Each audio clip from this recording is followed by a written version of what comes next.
जब जब धर्म की हानि और अधर्म की वृद्धि होती है, तब तब मैं अवतार लेता हूं। तुम्हारे कर्म ही तुम्हारा भविष्य निर्धारित करेंगे। मनुष्य का सबसे बड़ा दुश्मन उसका स्वयं का अहंकार है। जीवन में सुख और दुख केवल एक दृष्टिकोण का परिणाम है।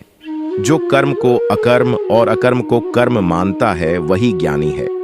अपने कर्मों के फल की चिंता मत करो, बस अपने कर्मों पर ध्यान केंद्रित करो।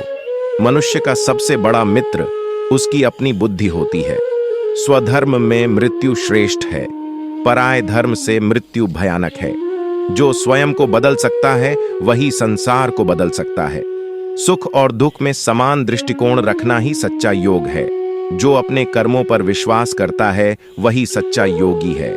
संतोष और स्नेह दोनों सबसे बड़े धन हैं। मनुष्य अपने आप को तभी पहचान सकता है जब वह स्वयं को समझे। सच्चा ज्ञान वही है जो आत्मा को जानने में मदद करे। सपने देखो, उन्हें पूरा करो और सच्चाई से जियो। धर्म केवल कर्म से होता है, कर्म के बिना धर्म की कोई परिभाषा ही नहीं है। समय की गति के साथ बहो, परंतु अपनी आदतें हमेशा सही बनाए रखो। ज्ञानी वह है जो कर्म और सुख के संगम को समझता है। अहंकार से भ्रमित आत्मा सोचती है कि वह ही करता है। मौन सबसे अच्छा उत्तर है किसी ऐसे व्यक्ति के लिए जो आपके शब्दों को महत्व नहीं देता। जैसे एक चित्तवृत्ति दूसरे को जन्म देती है, वैसे ही मनुष्य का कर्म उसे नए जन्म की ओर ले जाता है।